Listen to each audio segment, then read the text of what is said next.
Les cadres d'abeilles sont très peu garnis. Bon, ça, il y a quelques abeilles dessus, mais c'est vraiment très peu. Ça manque de population pour pouvoir vraiment assurer une production. Chaque année, il y a toujours moins d'abeilles dans les ruches de Denis-Sapène.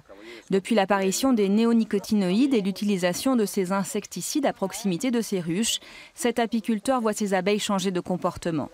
Elles manquent leurs atterrissages, ratent l'entrée de leurs ruches ou errent désorientées à proximité. Leur mortalité hivernale augmente et il a vu sa production de miel divisée par 4 en 15 ans. C'est donc peu dire que l'interdiction des néonicotinoïdes est pour lui un soulagement. C'est une très bonne nouvelle. On espère que ça servira comment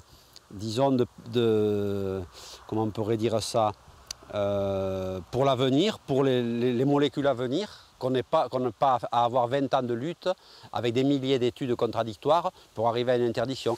Car il aura fallu 20 ans de combat aux apiculteurs pour obtenir l'interdiction de ces neurotoxiques.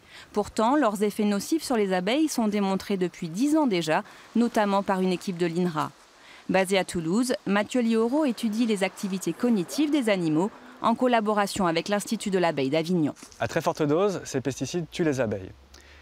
À plus faible dose, notamment les doses qui sont utilisées actuellement dans les cultures, ces pesticides ont des effets sublétaux, qui sont difficiles à observer, mais ce sont des effets qui affectent leur comportement. Ce qui va faire qu'elles n'arrivent plus à résoudre des tâches cognitives, c'est-à-dire elles n'arrivent plus à butiner, elles n'arrivent plus à discriminer la couleur des fleurs, discriminer leurs odeurs, elles n'arrivent plus à s'orienter, etc. L'interdiction des néonicotinoïdes risque de n'être qu'un sursis pour les abeilles. Les agriculteurs demandent des dérogations pour continuer à les utiliser sur certaines cultures et des pesticides nouvelle génération attendent déjà leur homologation.